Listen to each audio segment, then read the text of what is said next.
히브리서 13장 1절에서 3절 말씀을 보도록 하겠습니다. 형제 사랑하기를 계속하고 손님 대접하기를 잊지 말라. 이로써 부지 중에 천사들을 대접한 이들이 있었느니라. 너희도 함께 갇힌 것 같이 갇힌 자를 생각하고 너희도 몸을 가졌은즉 학대받는 자를 생각하라. 아멘. 오늘 이 말씀을 가지고 신앙생활의 전부는 사랑하는 것이다. 신앙생활의 전부는 사랑하는 것이다 라는 제목으로 같이 은혜를 나누기로 원합니다. 예수님께서도 사람들에게 말씀하시기에 율법과 선지자의 온 강령은 하나님을 사랑하고 이웃을 사랑하는 것이라 라고 말씀하였습니다. 신앙생활 한다는 것은 사랑하는 것입니다. 13장은 히브리서의 마지막 장입니다. 13장은 교리가 아니라 하나님의 백성으로서 어떻게 우리의 믿음을, 우리의 삶을, 우리의 신앙을 실천할 것인가 라는 것으로 마무리하고 있습니다. 현대 그리스도인들은 성경에 대해서, 하나님에 대해서, 또 교회 생활에 대해서 많은 것을 알고 있습니다. 이야기 나누면 참 그런 것을 많이 느껴요. 많이 아신다라는 것을 경험합니다. 그러면 그 지식만큼 삶의 변화가 있는가? 그 지식만큼 삶의 변화와 또 주변을 새롭게 하는 삶의 능력을 가지고 있는가라는 데에는 항상 의문이 생기곤 합니다. 신앙생활에서 가장 힘든 것이 무엇입니까? 사랑하는 것입니다. 사랑하는 것이 가장 힘들다고 사랑하지 않는다면은 그것은 신앙생활 자체를 포기하는 것과 같습니다. 신앙생활 하는 것은 사랑하는 것입니다. 특별히 누구를 사랑해야 됩니까? 모든 사람들을 다 사랑할 수는 없는 거죠. 내 주변에 있는 사람들을 사랑해야 됩니다. 특별히 믿음의 형제들을 사랑해야 됩니다. 왜냐하면 그들은 우리의 믿음의 가족이기 때문인 것입니다. 우리는 예수님의 피로 함께 믿음의 가족이 되었습니다. 믿음의 형제를 누구보다 먼저 사랑하시는 저와 여러분 되시길 축원합니다. 히브리서 13장은 삶의 실천으로서 신앙생활의 첫 부분으로서 무엇을 먼저 언급하고 있습니까? 세 가지를 같이 나누기를 원합니다. 먼저는 계속 사랑하라 라고 명령하고 있습니다. 1절의 말씀을 보게 되면 형제 사랑하기를 뭐하라? 계속하라. 형제 사랑하기를 계속하라. 사랑하는 대상을 정하죠. 형제라고. 믿음의 형제를 말합니다. 함께 교회에서 신앙생활하는 형제들을 사랑하라. 사랑하라고만 말하지 않고 사랑하기를 뭐하라? 계속하라 라고 말하고 있습니다. 우리는 설교를 통해서 말씀을 읽을 때마다 사랑하라는 하나님의 명령을 자주 듣게 됩니다. 그래서 한두 번쯤은 교인들을 사랑하려고 그러죠. 다른 성도들을 사랑해 보려고 노력합니다. 처음 오신 분을 한두 번쯤은 사랑해 보려고 그러고 섬기려고 그러고 가까이 하려고 그러죠. 또 한두 번쯤은 어려운 사람을 도와주려고 합니다. 또 한두 번쯤은 다른 사람들, 나에게 상처와 아픔을 주는 사람을 용서하려고 하죠. 사랑하려고 하죠. 그러나 뭐 하기가 힘듭니까? 계속 사랑하기가 쉽지 않아요. 계속 사랑하기가 쉽지 않습니다. 오랫동안 지속적으로 사랑하고 섬기고 도와주기가 쉽지 않습니다. 진정한 사랑은 계속해서 사랑하는 것입니다. 그러면 왜 이렇게 계속 사랑하기가 힘들까요? 사랑을 감정으로 생각하기 때문이에요. 사랑이라는 감정은 여러분도 알다시피 1년도 가지 않아요. 결혼 생활 하시면서 그 뜨거운 열정을 가지고 사랑했지만 감정이라는 것은 그리 오래 가지 않습니다. 사랑은 뭡니까? 의지입니다. 사랑은 뭡니까? 믿음이에요. 사랑은 믿음이에요. 내가 사랑하는 믿음. 사랑하면 변화가 일어날 것이라는 믿음. 사랑하면 나를 구원하신 하나님 아버지께서, 나를 구원하신 예수 그리스도께서 기뻐하실 것이라는 믿음을 가지고 사랑할 때 능력이 나타나는 줄 믿습니다. 사랑은요, 감정이 아니라 의지인 것입니다. 마치 마라톤과 같은 것입니다. 마라톤도 처음에 달릴 때는 다들 기뻐하죠. 신나죠. 막 달리죠. 그러나 달리면 달릴수록 힘들죠. 그래서 심지어 포기하고 싶을 정도로 중간에 고통이 찾아옵니다. 그러나 그 힘든 시기를 이기고 계속 달리면 어떻습니까? 달리는 즐거움이 생기는 거예요. 완주하고 난 그 이유는요, 그 기쁨은 이루 말할 수가 없는 거죠. 사랑도요, 계속 달리듯 계속 사랑해야 되는 것입니다. 그때 내 인생을 마무리할 때 후회가 없는 거예요. 신앙생활하고 주님 앞에 가는 그 순간에 후회가 없는 인생은 어떤 인생이요? 사랑하는 인생이에요. 사랑하는 것이 신앙생활의 전부이기 때문에 내가 사랑하며 살았다면 후회가 없어요. 근데 미워하고 증오하고 원망하고 투덜대고 사는 것은 후회가 있어요. 사랑하지 않았기 때문이에요. 사랑하지 않는 것은 뭐가 없는 거라고요? 신앙생활 하지 않는 거라니까요. 내가 신앙생활 제대로 하지 못하는 것이 드러나기 때문에 후회가 있는 거예요. 그러나 계속해서 사랑하는 거예요. 끝까지 사랑하는 거예요. 후회가 없어요. 후회가 없어요. 사랑해서 어떤 열매가 안 나타나도 상관없어요. 내가 사랑하려고, 예수님처럼 사랑하려고, 나를 죽이면서 자기를 희생하면서 십자가를 지고 사랑하며 살고자 하는 그 자체가 신앙생활이요, 하나님이 기뻐하는 것이고 주께서 명령하신 것이기 때문에 가장 의미가 있고 가치가 있는 줄 믿습니다. 이런 신앙생활 하시는 저와 여러분 되시길 축원합니다. 둘째로는 손님 대접하라 라고 말하고 있습니다. 손님 대접하기를 즐기라는 것. 2절 말씀 보게 되면 손님 대접하기를 잊지 말라. 이로써 부지 중에 천사들을 대접한 이들이 있었느니라 라고 말하죠. 손님은 나그네를 말합니다. 다른 성경을 보게 되면 나그네를 대접하라 라고 말하죠. 특별히 믿음의 나그네죠. 이 신약 성경의 초기에는 다 가정교회였습니다. 그러다 보면 순회 진도자라든지 아니면 여행을 하던 믿음의 성도들이 이제 여관에 가거나 숙박시설에 가면 되게 비위생적이고 좋지 않고 또 문화가 문란했죠. 그러니까 믿음의 가정 또 교회가 있으면 교회의 가정으로 오는 것이 훨씬 안전하고 또 신앙생활에 서로 간에 큰 도전이 되곤 하였습니다.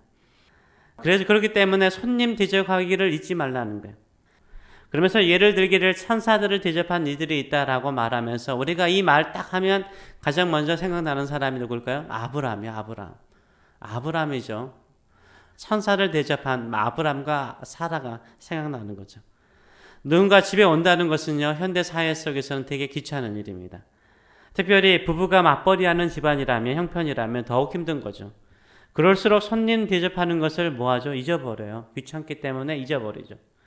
근데 어느 젊은 가정 이야기를 들어보니까 참 도전이 되더라고요. 가정은 한 달에 가정 예산에 꼭 손님 대접하는 예산을 잡는데요. 그 돈은 거기에만 쓰는 거야. 손님 대접하는데. 뭐 집에서 초청해서 같이 식사하는데도 그 비용을 쓰지만 밖에 나가서 누구를 대접할 때도 그 예산을 쓴다고 합니다. 그리고 한 달에 한 번 이상은 반드시 손님을 초대해서 식사를 하는 것을 원칙으로 한답니다. 근데 그게요, 본인들에게도 상당히 큰 유익이 있는데 자녀들에게 더 큰 유익이 있대요. 한 달에 한 번씩 새로운 손님들이 계속 오잖아요. 교제하고 기도하고 서로 이렇게 눈물 어린 대화를 나누는 그 모습 자체가 자녀들에게 어떤 도전이 될까요? 신앙생활은 저렇게 하는구나 이렇게 느껴진대요. 섬기는 것이 저런 것인가 라고 아이들이 오히려 더 큰 유익을 누린대요. 어떤 한 달은 한 번도 하지 않았대요. 아이들이 왜 손님 안 오냐고 오히려 상기시켜 줄 정도로 그런 아름다운 젊은 부부의 이야기를 들어본 적이 있습니다. 예전에는 각 교회마다 뭐가 있었습니까? 구역 예배가 있었어요. 매주 구역 예배 드렸어요. 사랑방 모임을 가졌습니다. 서로 함께 예배하고 기도하며 대접하는 것이 뭐 큰 음식 아니잖아. 집에 있는 거 반찬 좀 꺼내가지고 같이 먹는 거. 그게 익숙했어요. 그때 교회가 부흥했어요. 성도들은 뜨겁게 사랑했어요. 서로 섬겼어요. 교회가 화해가 있었어요. 서로의 형편을 알기 때문에 함부로 서로를 판단하지 않았어요. 서로 함께 일주일마다 기도했기 때문에 험담하지 않았어요. 알기 때문에. 지금은요, 이제는 집을 오픈하기도 힘들어하고 또 같이 일주일에 한 번씩 모이는 것 자체를 되게 버거워하는 시대 속에 살고 있습니다. 저는 이게 사회가 주는, 시대가 주는 박해라고 생각을 해요. 신앙생활의 박해. 이런 신앙생활의 박해 속에서 우리가 꾸준히 잊지 말아야 되는 것은 무엇입니까? 형제들을 사랑하고 섬기는 일을 줄이지 않고 늘 하시는 저와 여러분 되시길 축원합니다. 서로 간에 사랑이 없기 때문에요, 갈등이 있고 미움이 있고 오해만이 남아있는 것입니다. 또한 전도를 위해서도 우리는 손님 대접하기를 즐겨야 됩니다. 사람들은 교회에 오라고 그러면 지금같이 교회에 대한 이미지가 안 좋은 시대에 교회 오기를 되게 주저하죠. 집에 와서 같이 한번 식사합시다 그러면요, 다들 좋아해요. 집에 초대받는 것은 기뻐하죠. 전도를 위해서라도 손님 대접하시는 저와 여러분 되시길 축원합니다. 그것이 바로 양과 염소의 비유처럼 주님을 영접하는 것이고 주님을 섬기는 것. 그것이 바로 주님을 영접하는 것이고 주님을 섬기는 거룩한 일인 줄 믿습니다. 세 번째로는 외로운 자를 생각하라라고 명령하고 있습니다. 3절의 말씀을 보게 되면 너희도 함께 갇힌 것 같이 갇힌 자를 생각하고 너희도 몸을 가졌은즉 학대받는 자를 생각하라 라고 말하고 있어요. 두 사람을 생각하라 라고 말하고 있는데 갇힌 자를 갇힌 자 같이 동일한 마음으로 생각하라는 거예요. 또 학대받는 자를 생각하라는 거예요.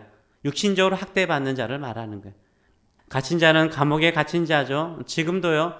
그 신앙 때문에 박해를 받거나 학대를 받거나 감옥에 갇히거나 죽임을 당하거나 집에서 쫓겨나는 사람들이요. 중동이나 아프리카, 남미에 있어요. 그러면 미국이나 한국에는 없을까요? 아니요. 있어요. 한국에도 많아요. 기독교인이라는 이유만으로요. 회사 생활하면서 왕따 당하는 케이스 많고요. 그 다음에 식사 기도한다고 왜 티내냐라고 박해받는 믿음의 성도들이 얼마나 많은지 몰라요. 내가 믿음으로 산다는 것, 믿음을 표현한다는 것이요. 이 시대 가운데 지금은 되게 쉽지 않은 시대 속에 살고 있습니다. 이게 박해받는 거죠. 외롭죠. 이렇게 감옥과 같은 주변 사람들에게 갇힌 것 같은 느낌을 받거나 박해를 받을 때 느끼는 것은 뭘까요? 이것은요. 내 곁에 아무도 없다라는 생각이에요. 신앙생활하면서 가장 힘든 것이 뭡니까? 나 혼자 신앙생활 한다라고 생각할 때가 가장 힘들어요. 박해를 받거나 힘들 때 나 혼자 있다라고 생각할 때가 가장 힘든 거죠. 외로움을 느낄 때가 가장 힘든 것입니다. 이들은 외로운 사람을 대표하는 것입니다. 이들에게 가장 큰 힘은 무엇입니까? 누군가 나를 생각하고 누군가 나를 위해서 기도하는 사람이 있다는 것이 그들에게 큰 위로와 힘이 되는 줄 믿습니다. 현대인들의 질병의 거의 90%는 마음에서 나오는 병이죠. 그 심리적인 병인데요. 거의 모든 질병의 원인과 그 모든 갈등의 원인은 무엇입니까? 외로움이에요. 외로움. 외로움이라는 감정이죠. 외로움은 왜 생기는 거죠? 사랑받지 못하기 때문에 생기는 감정이에요. 외로움은요. 내가 사랑받지 못한다라고 생각하는 그 순간부터 생기는 것이 바로 외로움이죠. 왜 세현대인에게 외로운 사람이 많습니까? 사랑받지 못하고 있기 때문에 외로운 거예요. 사랑받지 못하고 있기 때문에 외로운 거예요. 교회가 성도들이 서로를 사랑할 때 그 외로움을 치료할 뿐만 아니라 오히려 능력 있는 그리스도인의 삶, 아름다운 가족 공동체를 이루게 되는 줄 믿습니다. 교회는 믿음의 공동체이며 또한 사랑의 공동체입니다. 또한 믿음의 가족 공동체입니다. 가족 사이에 사랑이 없다면 참된 가족이라고 할 수 있을까요? 교회에 사랑이 없다면 교회라고 할 수 있을까요? 믿음의 형제를 사랑합시다. 서로 사랑할 때 외로움이 사라집니다. 사랑하기 힘들다라고 포기하지 마세요. 사랑하는 것이 신앙생활의 전부입니다. 계속 사랑하시는 저와 여러분 되시길 축원합니다. 특별히 손님 대접하기를 즐기세요. 작은 음식 대접이요. 또 어떤 사람을 초대하는 것 자체가요.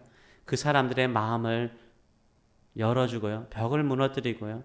또 외로움을 사라지게 만들어요. 그리고 그들에게 누군가 당신을 사랑하는 사람이 있습니다. 예수님이 당신을 사랑하십니다. 라는 것을 상기시키고 또 복음을 전할 수 있는 좋은 기회가 되는 줄 믿습니다. 이런 믿음의 생활을 하시는 저와 여러분 되시길 축원합니다. 기도하겠습니다.